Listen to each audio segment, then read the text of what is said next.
Humble ISD was the first stop in the nation for a traveling photography exhibit designed to honor American veterans of World War I. The photo exhibit was part of a service learning project spearheaded by Creekwood Middle School to promote awareness of the forgotten war and raise money to restore a World War I memorial that honors the 4.7 million Americans who served in the war to end all wars. The original exhibit was unveiled at the Pentagon in the spring of 2008.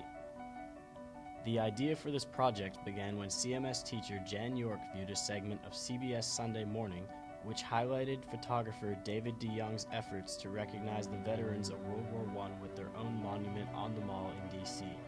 DeYoung spent 2 years finding and photographing the last surviving World War I veterans. There were 15 when he started, but only one American veteran remains, Frank Buckles of West Virginia, who just turned 108. When the school year began, Jan York approached CMS principal Walt Winnicky with the idea of bringing the exhibit to Creekwood. Barb Campbell, Kingwood High School service learning instructional coach, was consulted and confirmed that this could become a reality with the funding from the Texas Learn and Serve grant. Mr. DeYoung's studio in Michigan was contacted, and they were eager to partner with CMS, which would become the first stop for the traveling version of the exhibit that was originally unveiled at the Pentagon in the spring of 2008.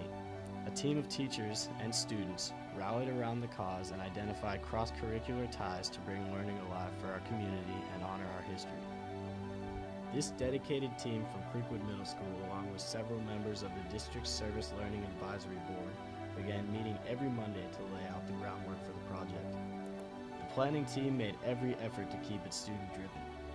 Prior to Christmas break, CMS technology students had already designed flyers to announce the public exhibit at the Civic Center. PTA parent volunteers created laminated backpack tags with the winning student design. The tags were then sold with all proceeds donated to the World War I Memorial Foundation.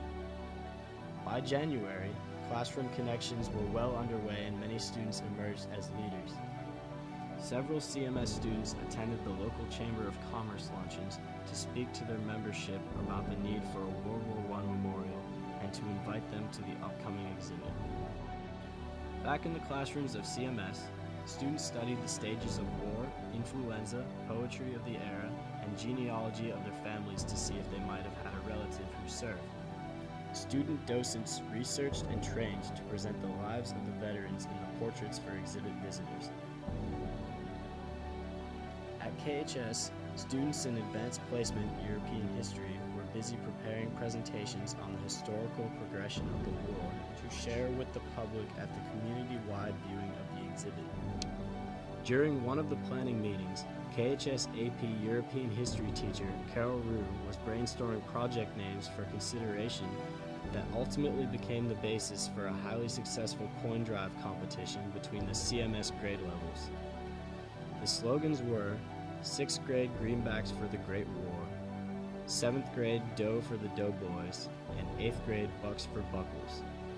All of those donations would be combined as money for the monument. Small groups took to the street with adult escorts to promote the project to area businesses, request their support, and personally invite them to the public exhibit. Each grade also had the opportunity to order t-shirts in red, white, and blue. $5 from each sale went to the World War I Memorial Foundation.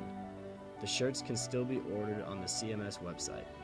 On February 5th, the exhibit was on display for history classes to tour. Mr. DeYoung was present to add information. Student docents made the story come alive for visitors. World War I signs and posters covered the halls.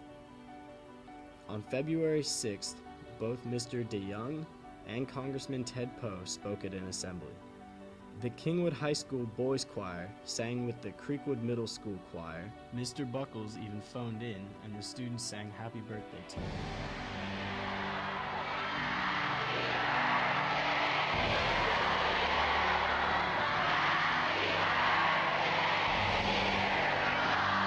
The gym was a sea of red, white, and blue. It was an amazing event. If other groups have half the enthusiasm as these kids at Creekwood, there will be no problem raising money, Congressman Ted Poe said prior to the assembly. This school is doing a wonderful job showing that World War I is about real people, just like our soldiers over in Iraq and Afghanistan. Afghanistan. February 7th, the exhibit and CMS docents moved to the Civic Center for the public event. Students from Humboldt High School's ROTC presented the colors, and a quartet from Kingwood Park High School sang as an introduction to honored guests, Congressman Ted Poe and David DeYoung. Kingwood High School's advanced placement European history students performed readings and presented lessons on the stages of the war.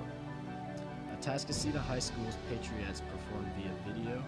Quest High School students researched and read love letters from the time period, and biology students presented a PowerPoint on poison gas warfare. Service learning projects throughout Humboldt ISD were also showcased.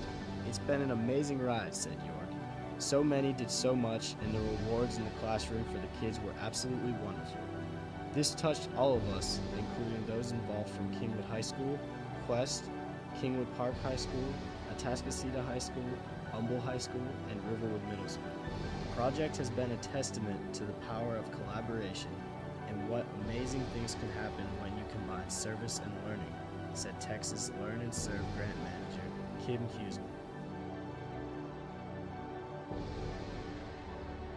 Funds raised to this point total nearly $14,000.